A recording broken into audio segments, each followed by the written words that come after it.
lecciones bien tremendas.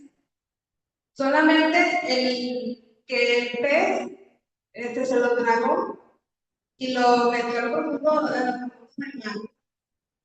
Son, si analizamos más, nos podemos dar cuenta que no solamente es una historia de niños, es una historia que va más allá, pero eso, ¿entender? Porque vamos creciendo, no quedarnos en nomás una historia que es una historia de niños. Es un ejemplo, solamente. Escribiendo unos seguidores de Cristo en el primer siglo, en nuestra era, el autor menciona su inmadurez. Quiere enseñarles detalles importantes, pero a veces detalles importantes no pueden ser recibidas porque no han crecido. No han crecido más allá de esa etapa de niño. Les dice que tiene que repetir una y otra vez las primeras lecciones del mensaje de Dios. No han utilizado la palabra de Dios para crecer. Beben solamente leche. Qué tremendo. Que aunque Pablo quería, el autor, que Pablo, que menciona mucho Pablo, este autor quería decirles, no les puedo dar algo más profundo. Ustedes todavía están en las enseñanzas facilitas. ¿Cómo le hacemos? Nosotros tenemos que ir más allá. Pero para esto tenemos que perseverar. Amén. Ahí lo podemos ver en el punto número 1. En el punto número 2 es saber cómo alcanzar la meta. Y en el punto número 3, partir de una necesidad para llegar. Entonces vamos a ver el punto número 1. Percibir la meta. Ahí en Hebreos, ¿qué hizo uno? Vamos a ir contestando. Así como vamos leyendo, vamos a ir contestando. Elabora esta idea de seguir hacia adelante.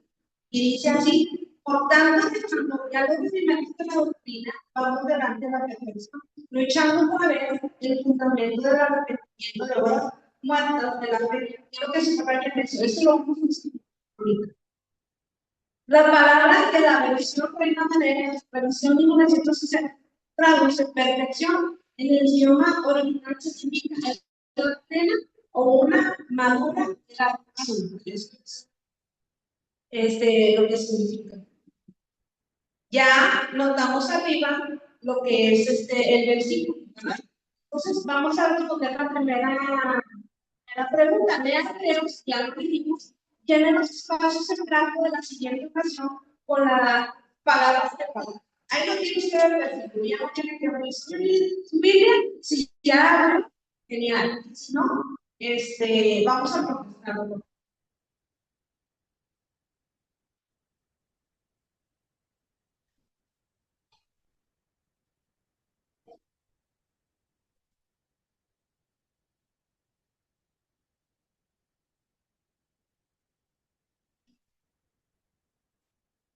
Vamos a rellenarlo ahí.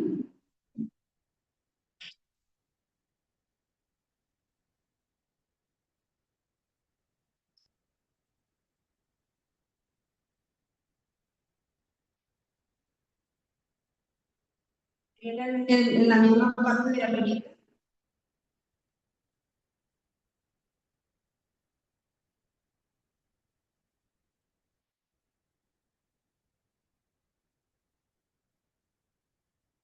Bueno, vamos a seguir adelante. Jessy, ¿nos puedes decir qué lo que se ahí en esa parte? Otra vez. Exactamente. No echando otra vez el fundamento del arrepentimiento de obras muertas de la fe en Dios. Más adelante vamos a ver por qué. ¿Por qué el arrepentimiento de obras muertas y de la fe en Dios? Que son enseñanzas primordiales para el cristiano. Son fundamentales. Entonces, dice, grandes maestros en la era neotestamentaria del Nuevo Testamento habitualmente dividían a sus alumnos en tres grupos. Los que son los principiantes, los que progresaban algo, los que adelantaban algo. La meta de los creyentes es pertenecer al tercer grupo. Y una pregunta, ¿en qué grupo están ustedes? ¿El conocimiento de Dios, el conocimiento de Cristo? En los que principiantes ven muy bonitas cosas, que no es malo estar en ninguno de los grupos, no es malo, pero lo alarmante es que te quedes en un solo grupo, en solamente las enseñanzas básicas, y no busques el crecer intelectualmente y espiritualmente, quedarte solamente en el, los que progresan, los que están, o los que adelanto yo, ya voy más allá. La meta de los creyentes es pertenecer al grupo de los que progresan. Y avanzan espiritualmente los que no quieren que repitan una y otra vez las lecciones. Este hombre ves también el que debe progresar. No siempre, pues les vamos a repetir los 10 mandamientos.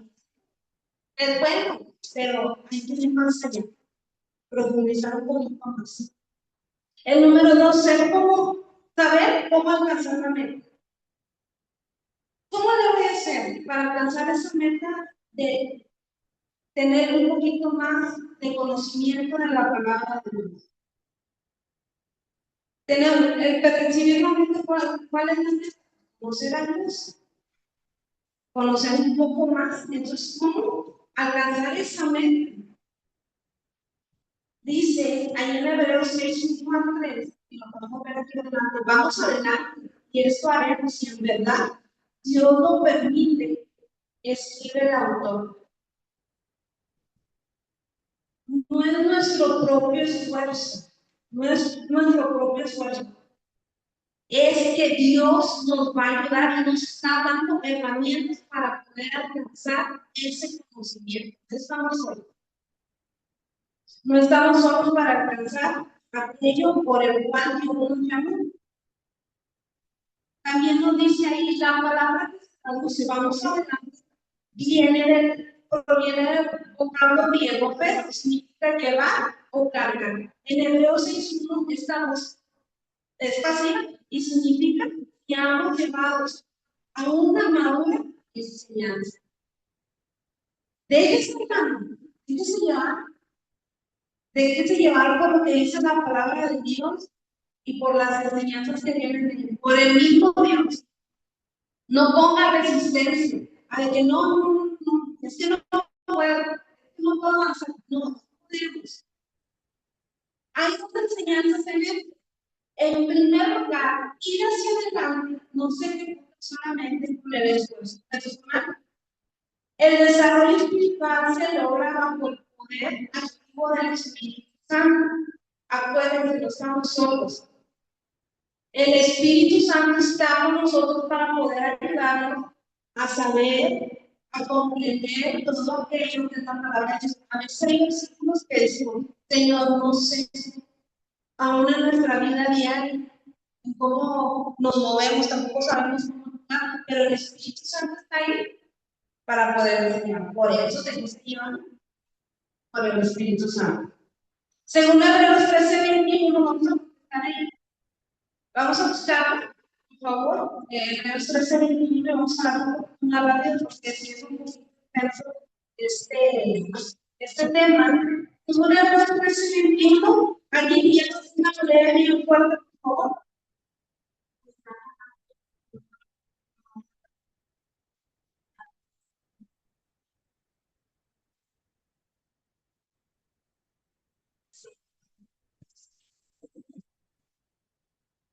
Dice la pregunta, ¿quién nos provee de todas las cosas humanas que necesitamos y por qué nos provee de la mente? ¿Quién? Ahí lo que leyó nuestra hermana Sofía.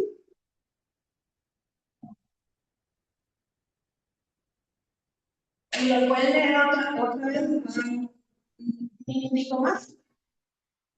¿Quién nos provee las cosas buenas?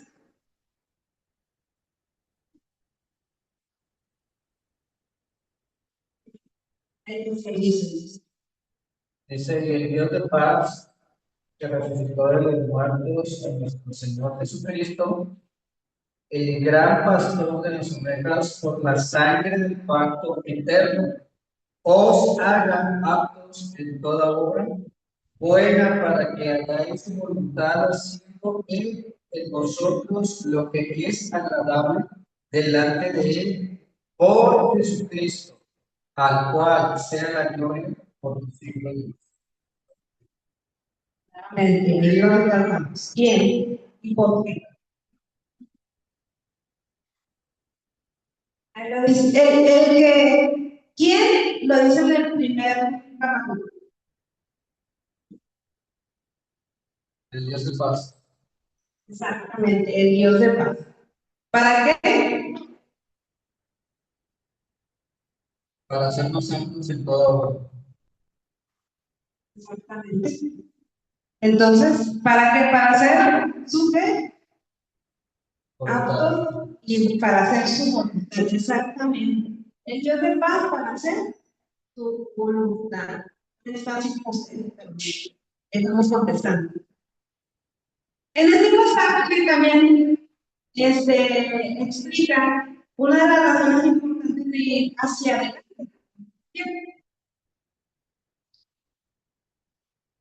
Es que Dios puede hacer en nosotros lo que es agradable delante de Él. Fíjense, ahí lo puse en estas palabras.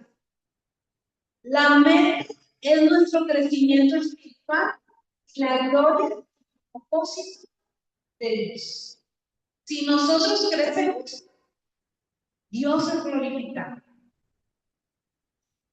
Cumplimos lo que Él ya nos ha dado.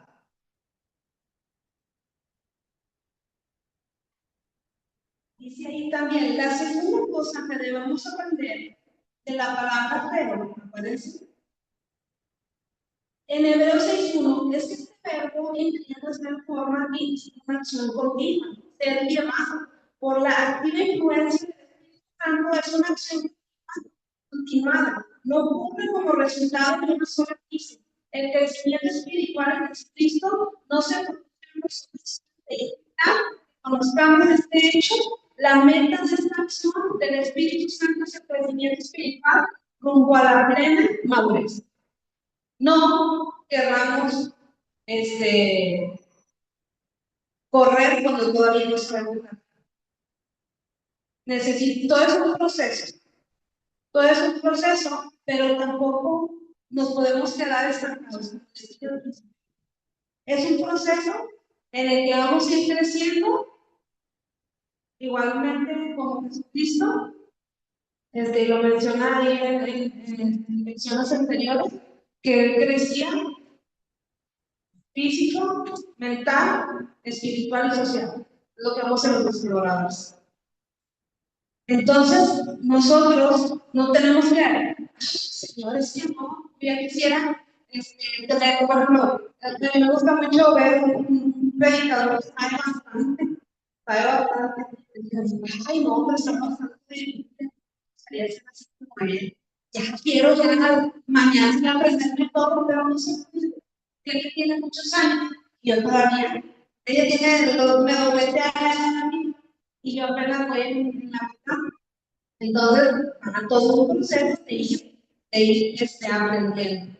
Dice, y persistamos en no dejarnos llevar hacia la meta del crecimiento espiritual. Persistamos.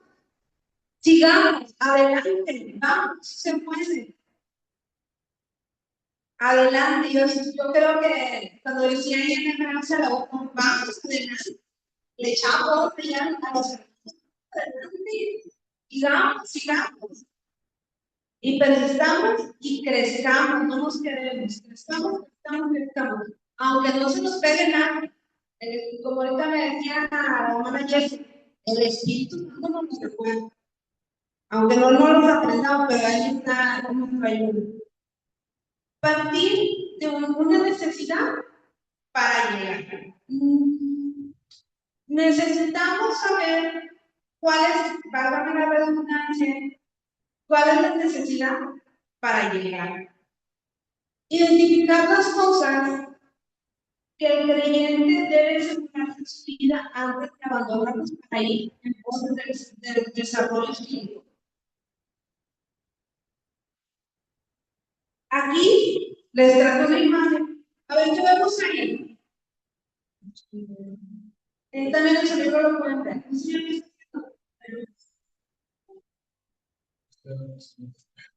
Pero ahí pasa algo chistoso.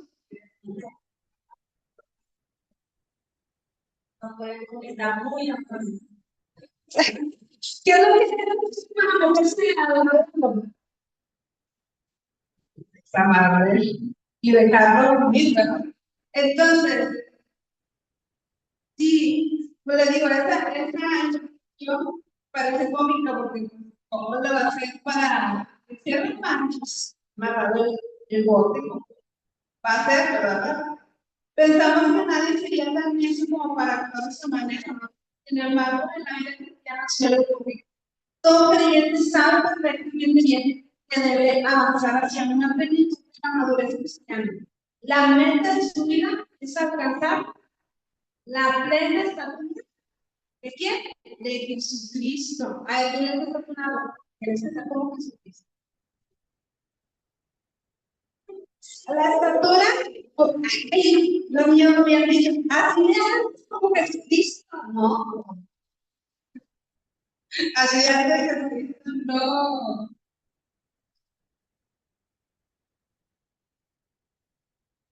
Parece avanzar hacia una plenitud de la madurez cristiana. La meta de su vida es alcanzar la plenitud de Cristo, Jesucristo. Póngaselo bien en mente, ser como Cristo. Aunque el otro sea bien cabezón y no está en el mío santo. Pero si Cristo, ¿cómo lo trataría? Con amor, con paciencia. Amén. Aquí también podemos ver otra ilustración de un niño pequeñito, de un bebecito que ya va caminando, otro que ya va al quince, otro ya está traizado, y un jovencito. En el pasaje de Hebreos 6, como la palabra de Dios se refiere no de las lecciones elementales, ¿a qué? A más profundos conocimientos, como los que pasan de un a otro superior. Los niños de kinder saben lo mismo que un jovencito de universidad. Así es, lo mismo con nosotros. No podemos estar siempre en las mismas enseñanzas que ahorita vamos a mencionar para ir creciendo. No podemos estar ahí para ir creciendo y madurando espiritualmente. Y no sé, un niño, un jovencito grande que se va comportando como un niño de primaria. Imagínense, adultas. No, papá, ya me dicen el grandote, ¿verdad? Entonces, tenemos que ir creciendo. Vamos a contestar esas preguntas. Según Primera de Corintios, nos vamos a buscar rápidamente. ¿Cuál es el único fundamento puesto para la experiencia cristiana? ¿Cuál es nuestro fundamento?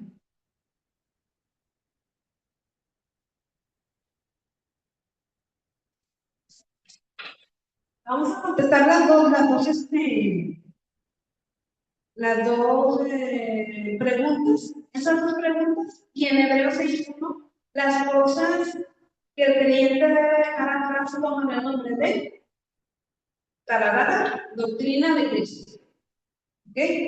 En 1 Corintios 3:8, vamos a buscarlo rápidamente. ¿Cuál es el único fundamento para la experiencia cristiana? Así es Jesucristo.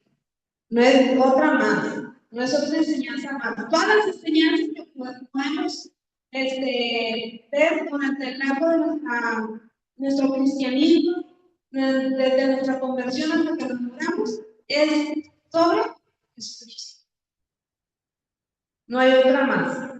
En Hebreos 6:1, las cosas que el creyente deja atrás toman el nombre de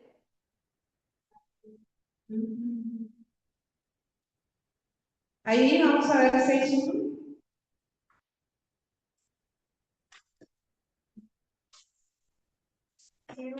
Si alguien ya la tiene, sopla a los demás. Ustedes nos van a ayudar con esta bíblica. Dice la Biblia, por tanto, dejando ya los rudimentos de la doctrina de Cristo, vamos adelante a la perfección, no echando otra vez el fundamento del arrepentimiento de obras muertas de la fe en Dios, de la doctrina del bautismo, de la imposición de manos, de la resurrección de los muertos y del juicio eterno. Entonces ahí las cosas que el creyente debe dejar atrás toman el nombre de la doctrina de Cristo.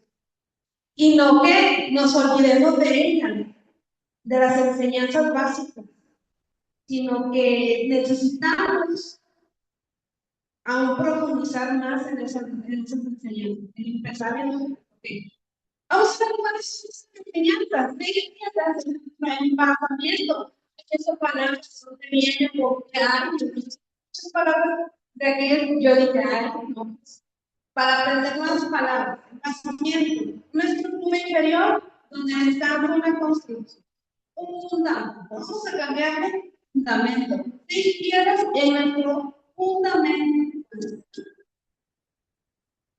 Vámonos en el siguiente.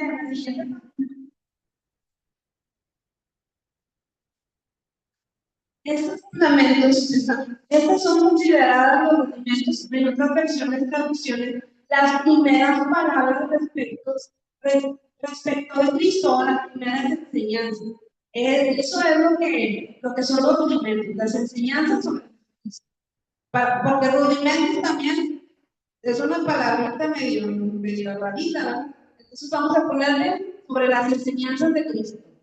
¿Ok? Aquí en la siguiente página vamos a ver en ese mismo versículo, en Hebreos 6.1, ustedes mismos, les voy a dar 2 minutitos, bien rápido, yo sé que es bien rápido, vamos a ir diciendo uno cada quien.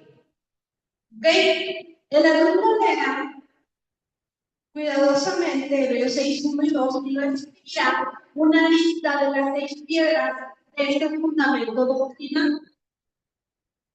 La doctrina, que es la doctrina, es una enseñanza con instrucción de árbol. También es un importante principio o creencia de la fe cristiana. Eso es doctrina.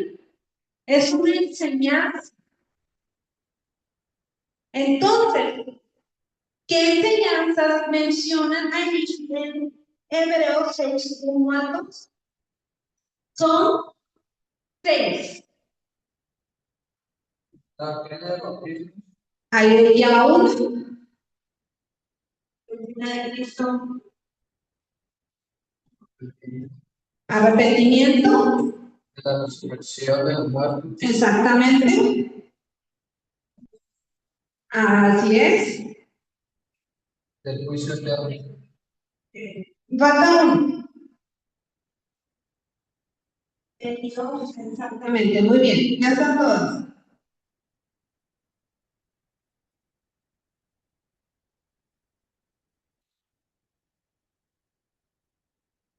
Sacaron un 10. ¿Ya? Está. Como que se chifló y con nombres de los hermanitos bien fácil.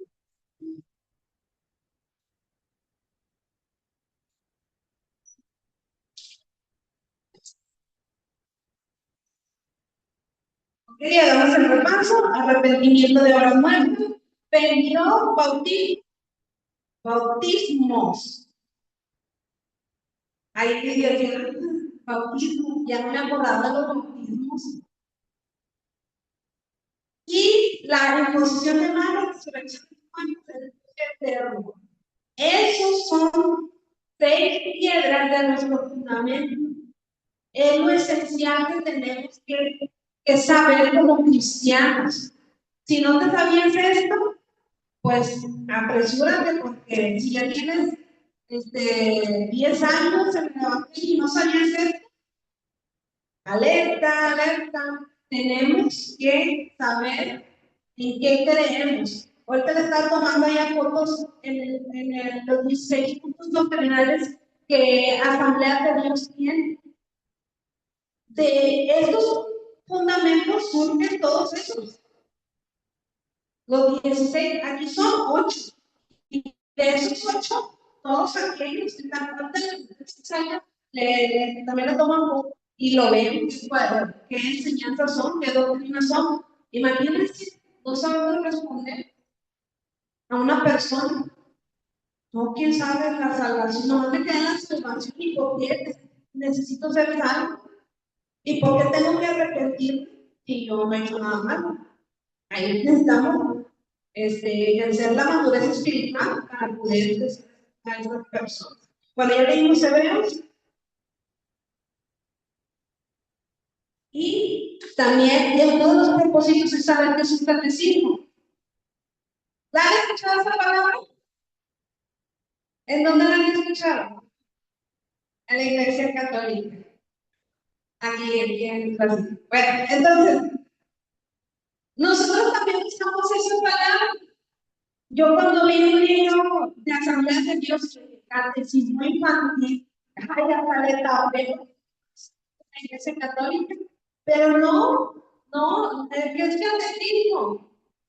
El catecismo está formado por puntos elementales de la doctrina cristiana que se le enseñan a los nuevos creyentes para prepararlos para el bautismo. ¿Y cuáles son esas enseñanzas? Pues entre bautizar ahí vienen todas las enseñanzas. Es un catecismo.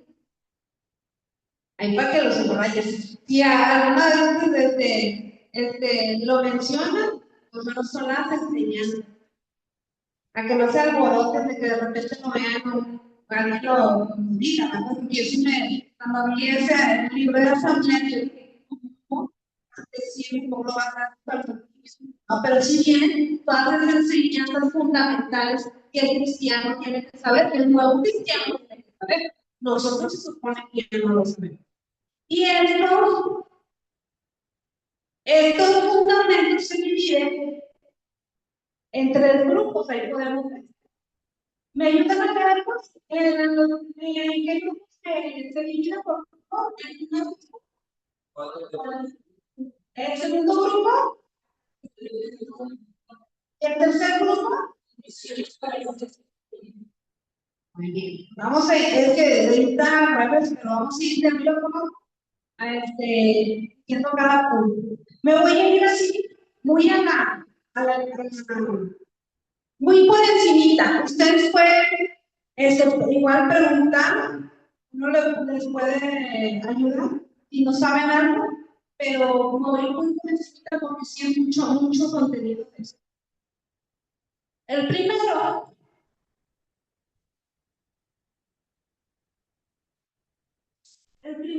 es condiciones para ser un creyente en Cristo. ¿Qué es lo que tengo que hacer para un creyente en Cristo? Y ahí podemos ver todo. Es el arrepentimiento y fe en quién?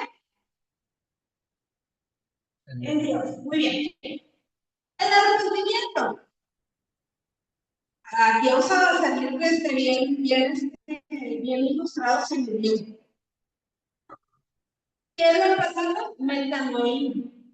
¿Qué significa? Cambiar de opinión o de mentalidad. Ese es el arrepentimiento verdadero. El arrepentimiento es una decisión interior firme, un cambio de mentalidad. Eso es el arrepentimiento.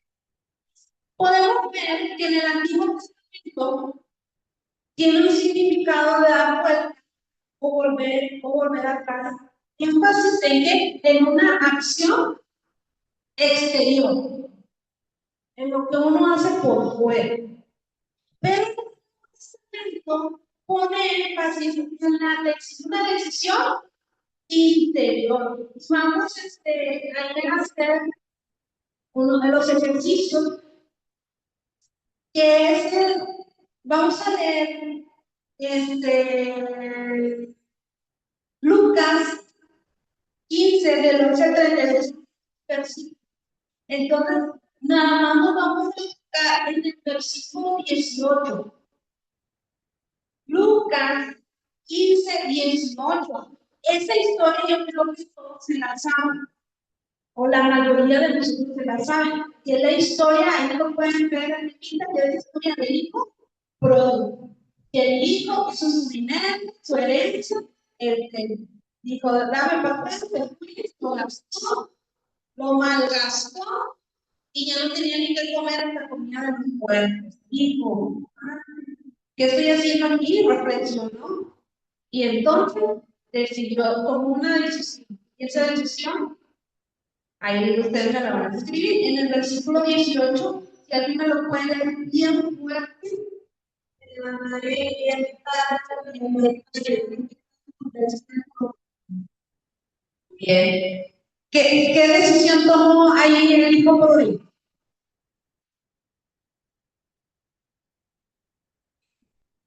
¿A dónde? Exactamente, decidió ir a su padre. Y en Lucas 15:20, ahí lo puedo poner en el número 6, la decisión de ir a su padre o decidió ir a su padre. Ahí ustedes escriban con sus palabras. Y en Lucas 15:20 dice la pregunta de qué manera llevó a cabo el hijo pródigo su decisión interior. La decisión interior es, él decidió ir con su padre. Él tomó esa decisión y con su interior. Yo necesito ir con mi papá, yo no puedo estar aquí. Se sentía frustrado, se sentía arrepentido porque ya no me estaba muy mal, ya no tenía ni qué comer ni nada de eso. Entonces, esa fue una decisión interior. Pero, ¿cuál fue su decisión exterior? ¿Qué es lo que hizo? En el 15:20, si alguien fue el año 4, levantándose y vino a su padre y dijo: ¿dónde está lejos? A su padre, como hemos visto misericordia, y corrió sobre su pecho y del sol. Entonces, ¿qué hizo el hijo pródigo? El hijo pródigo es exactamente, se levantó y fue con quién, con su padre, exactamente. Uniendo el significado del Antiguo Testamento y uniendo el significado del Nuevo, la palabra arrepentimiento es un cambio de mentalidad interior que acompaña un viraje. ¿Qué es eso de viraje? Un cambio que acompaña un proceso exterior. No solamente el arrepentimiento es de adentro o de no, de nunca volver a hacer, sino que el cambio de mentalidad o el cambio de lo que hayas hecho, sino que también es algo exterior. Hay que demostrarlo que estamos arrepentidos.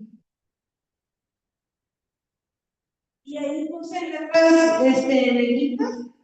Este es el arrepentimiento que necesita el pecador.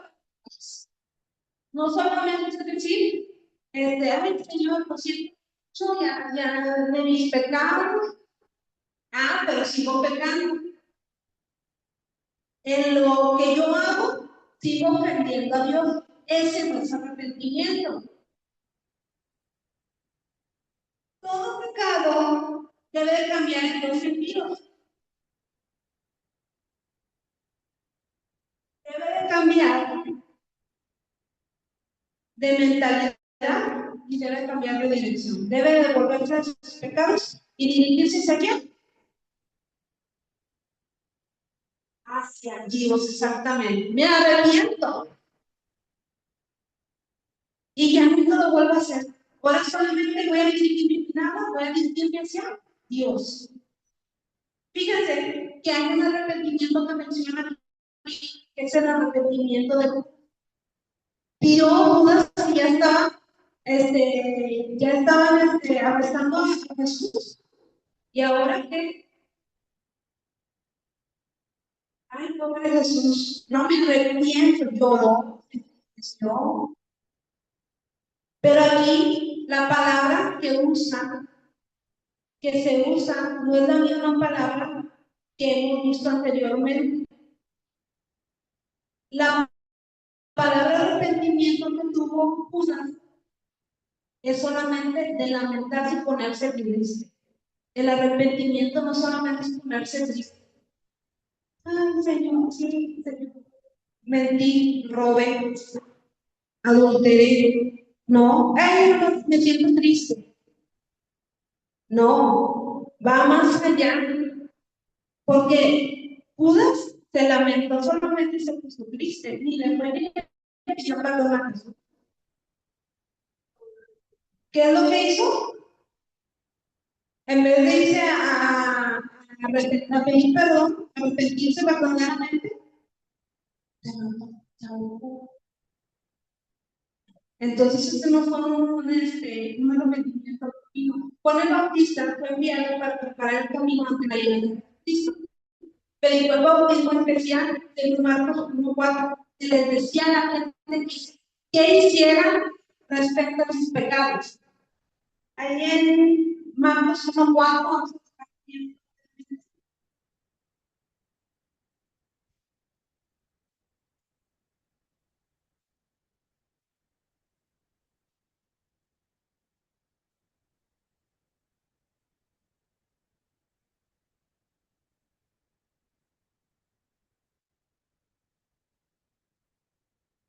Marcos 1:4 dice, bautizaba Juan en el desierto y predicaba el bautismo del arrepentimiento para perdón de pecados.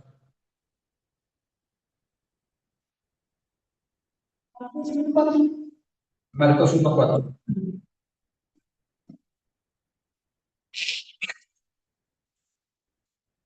Vamos a verlo un poco más adelante.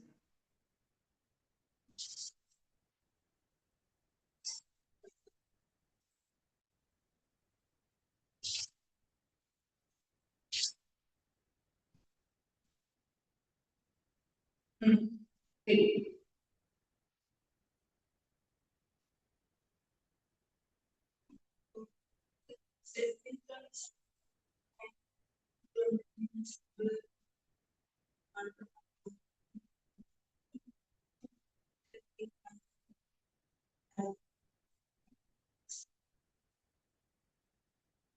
Sí, estaría en el versículo 4. Bautizaba a Juan en el desierto y predicaba el bautismo de arrepentimiento para el perdón de pecados.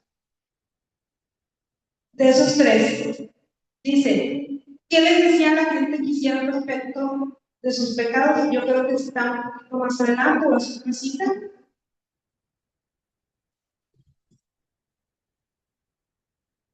Pero ahí está, como quiera, está explícito en ese versículo. ¿Qué creen que les decía? Volverse de sus pecados, aprender los caminos de Dios, lamentarse y llorar por su maldad. Volverse de sus pecados. Porque dice arrepentimiento, arrepiéntanse. Es decir,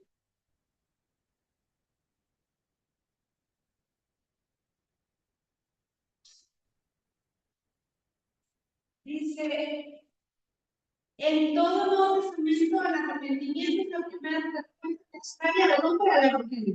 Si una persona no se ha arrepentido, no puede entender el evangelio. No puede entender lo que Jesucristo hizo por él porque no ha tenido, pues, ese peso de pecado en su corazón. No puede entender, como porque Jesús me va a perdonar, porque Jesús murió por mí, porque no ha sentido arrepentimiento de lo que ha hecho. Entonces no puede. La primera respuesta es el arrepentimiento para después venga el que se perdón. Ahí, más adelantito, Marcos 1:15, ¿qué enseñó Jesús que debíamos hacer por los pecados?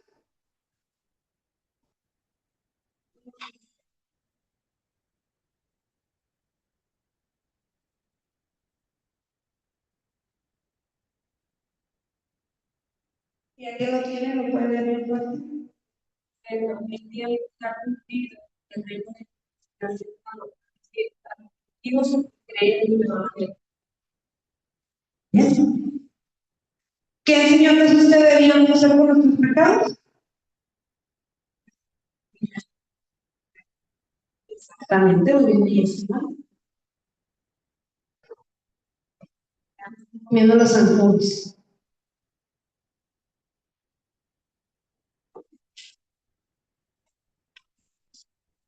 Esa fue nuestra primera piedra de nuestro fundamento, el arrepentimiento.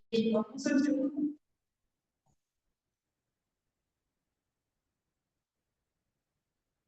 En Dios estamos ahí un poquito más rápido. La segunda piedra de las condiciones básicas para un seguidor de Cristo es creer en Dios. Creer es depositar nuestra fe y confianza en alguien o en algo. Y vamos a ir contestando. Una de las mejores explicaciones que figuran en las Sagradas Escrituras sobre la importancia que reviste creer en Cristo la hallamos en Juan 3, 14 al 21, que casi la mayoría ya hemos leído esa porción bíblica, que ahí viene el famosísimo San Juan 3:16. Si usted se lo sabe, lo puede ir recitando y en ese mismo versículo podemos darnos cuenta que vamos a contestar esta pregunta: ¿qué recibirán todos los que creen en el Hijo de Dios?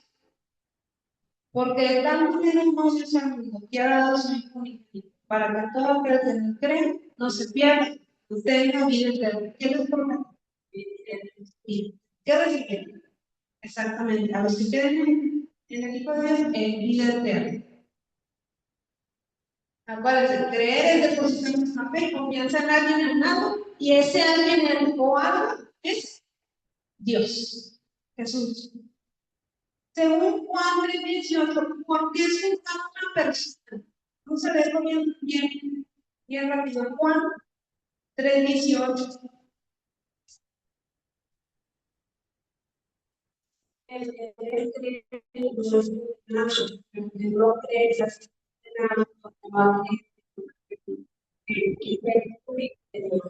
Okay.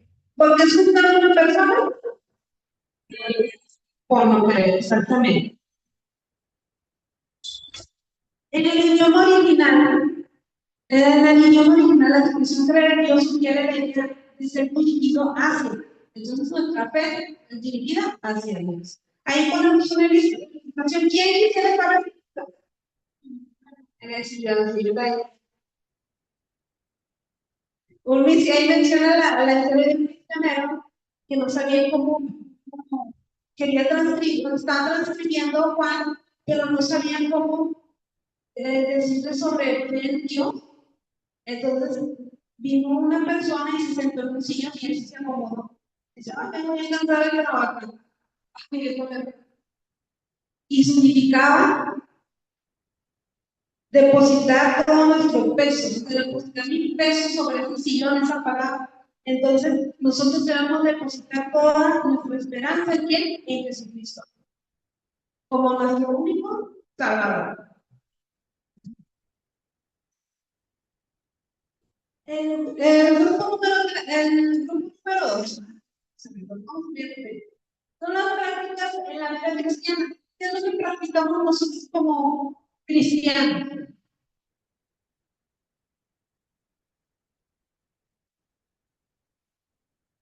Pero, pero me decían doctrinas. Hay un ejemplo que es el bautismo. Muy bien, que van las santas semillas.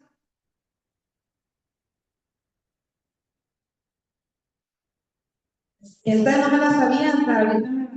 Yo vine Nuestra segunda parte de verdades fundamentales tiene que ver con la, ¿qué? Con la práctica. ¿Y quién las ordena? Dios es quien ordena estas prácticas, que las hagamos. En su palabra lo podemos ver. Y el primero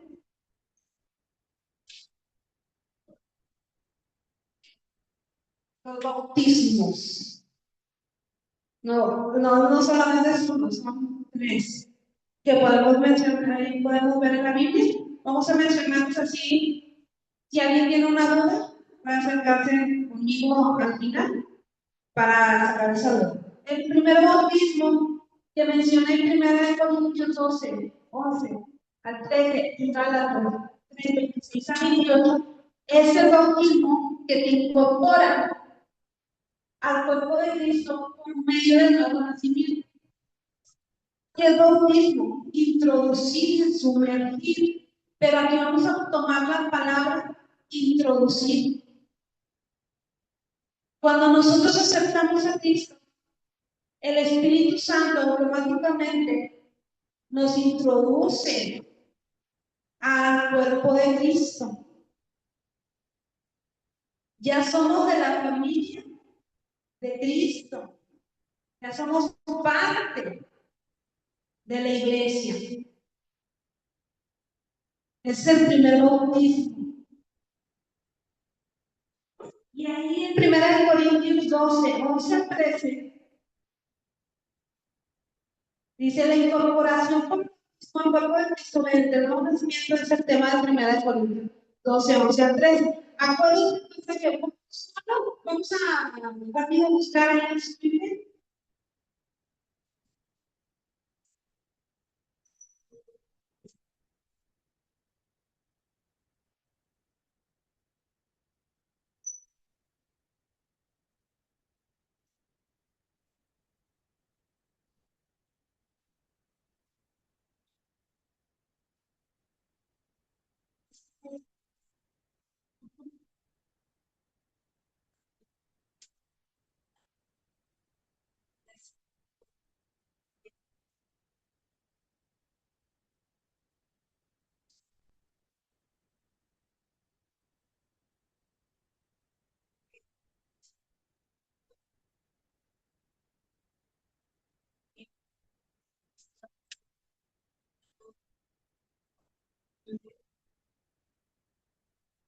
Entonces, por un solo qué?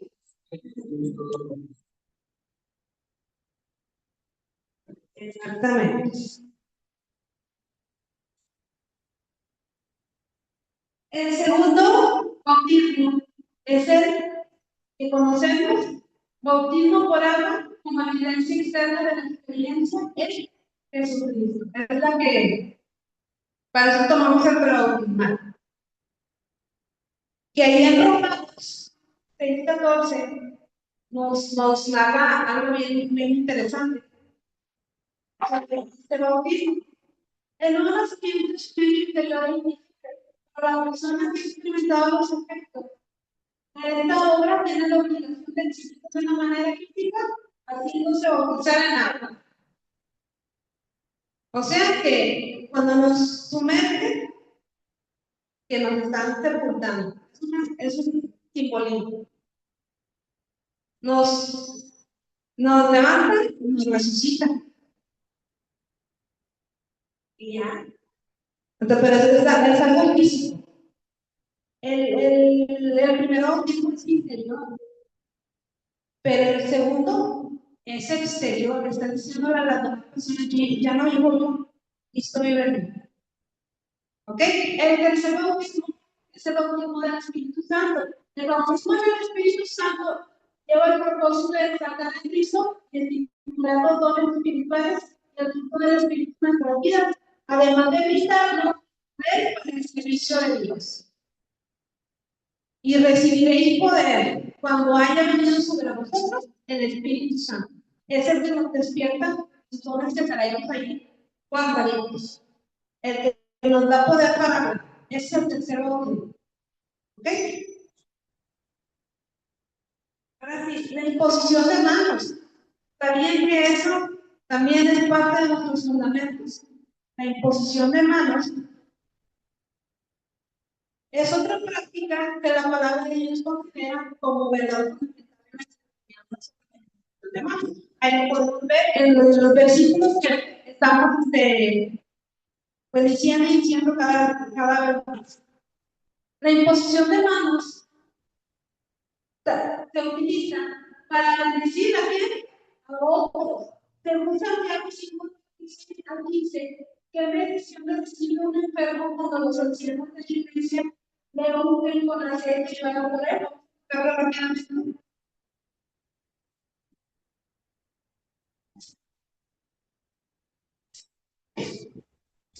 Hay algo poderoso ahí. Si el Señor te dice que impongan manos, vamos a hacerlo, pero también describe quiénes lo hacían.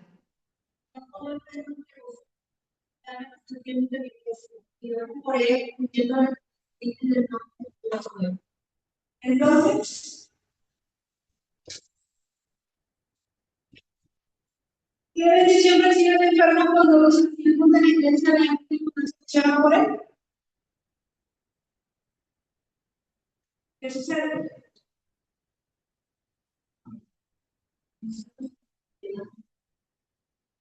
Exactamente, pero dice algo ahí. Bueno, sanidad, y que salvará al enfermo. Muy bien. Lo levantarán, exactamente. La imposición de manos es para, y que nos vayamos ancianos, los que ya tenían conocimiento, ellos lo hacían. Nosotros, pues ya la mayoría, pues, ya tenemos camino recorrido y sabemos que la imposición de manos es para bendecir con los enfermos, orar por ellos. Y también otra cosa especial es que la imposición de manos, o sea, la imposición de manos para también servía para asignar a una persona una tarea especial. Ahí en Hechos 6 nos narra sobre quienes fueron designados para una misión especial en el versículo 6 por la imposición de las manos. ¿Quiénes?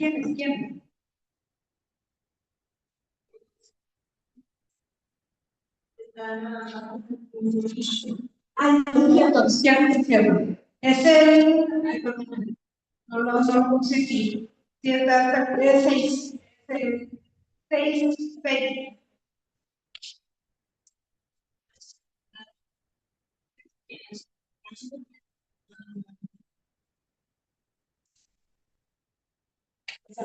Muy bien.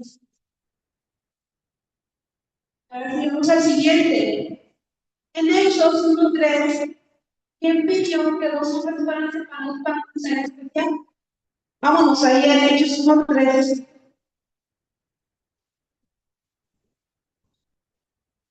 Ahí vamos a contestar las 2 preguntas que tenemos aquí.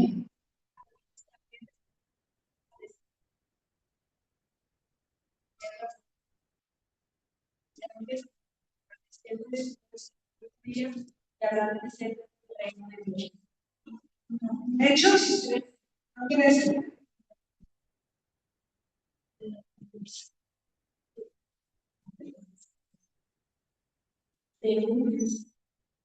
Perdón, de hecho, del 1 al 13. Del 1 al 3. Del 1 al 3. En el primer tratado, Dios no había sido de todo enseñar, hasta el día en que fue recibido la historia de cada uno de los mandamientos de Espíritu Santo a los apóstoles que habían recibido.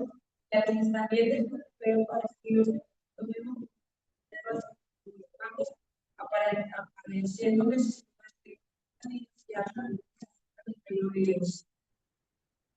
¿quién pidió que los hombres fueran separados para una tarea especial?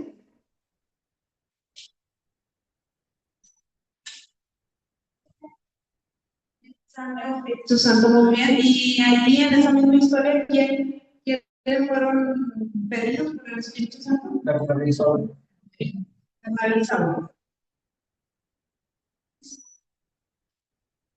El Espíritu Santo resalta la importancia del hecho de que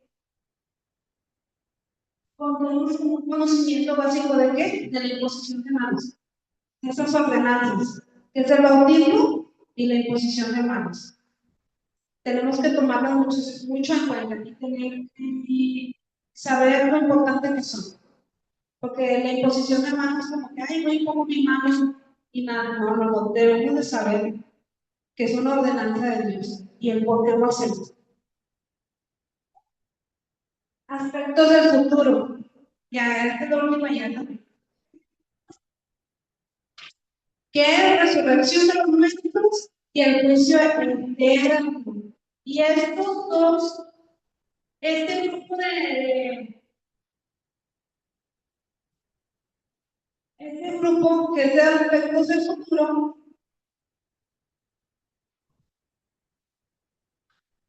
estas verdades tomadas en conjunto ponen énfasis en la permanencia de las oraciones presentes. Fíjense bien, hablan de la significación de la familia terrenal y del orden eterno. Estas son las dos piedras fundamentales que hablan de la responsabilidad actual del hombre. O sea, que vamos a dar tantos años. Hay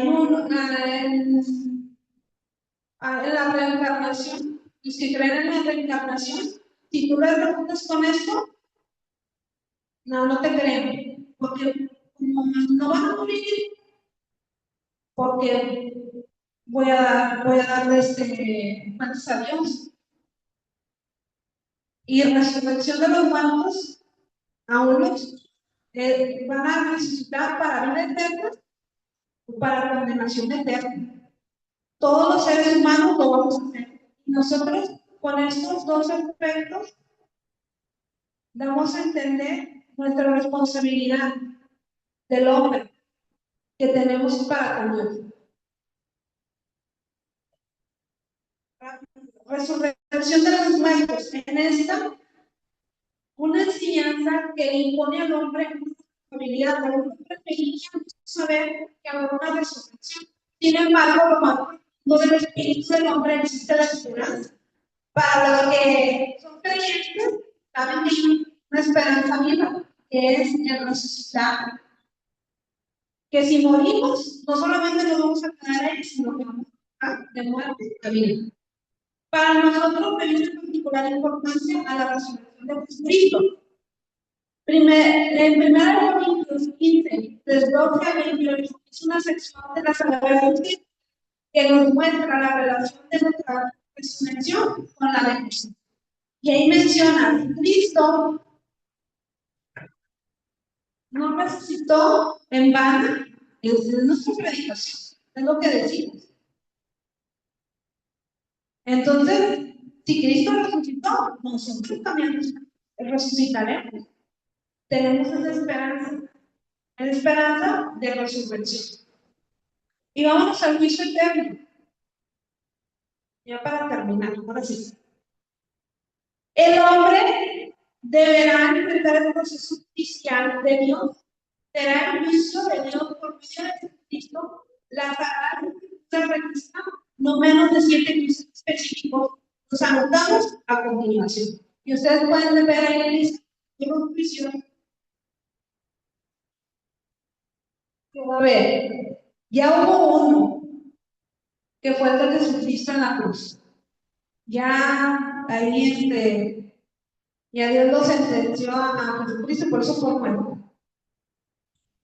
Por eso murió. Hay un juicio que nosotros también estaremos. Hay un juicio o castigo del creyente que persiste en una deliberada desobediencia y incoherencia. El juicio de Israel, Dios va a juzgar a Israel. El juicio de los creyentes en el tribunal de Cristo, ese ahí vamos a estar nosotros. Vamos a estar nosotros en ese juicio. Los creyentes, los salvos en Cristo. ¿Qué es lo que hicimos? Para la obra de Dios, ahí Dios nos va a contar. El juicio de las naciones, el juicio de los ángeles caídos, el juicio ante el gran trono blanco. Y eso es para todos los que no creyeron en Jesucristo. ¿Ok? Muy bien. Listo, conclusión. Recordemos que estas verdades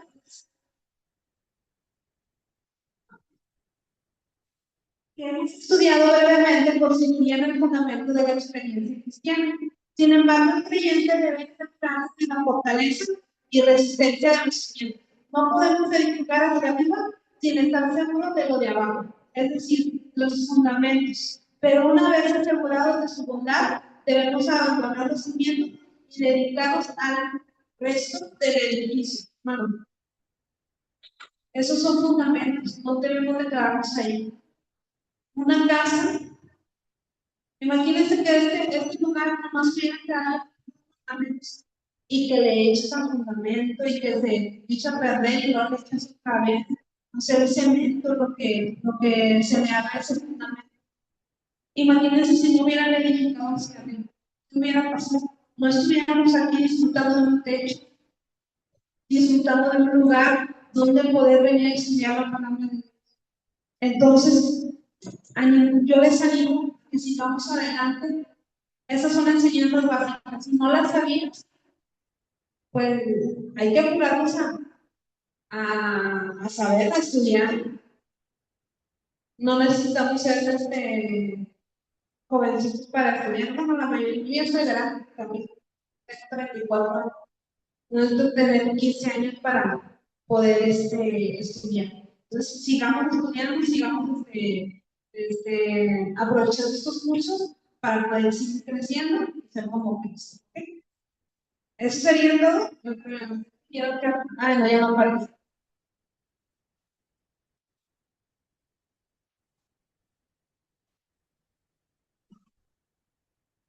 Quiero que me den un fuerte aplauso. Muy en serio. ¿Ya me conocen? ¿Quieren ser? ¿O quieren que me ponga a hacer tabla geográfica?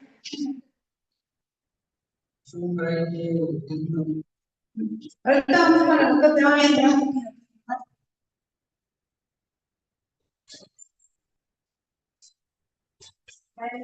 Tírense. Es mucha información, pero ahí tienes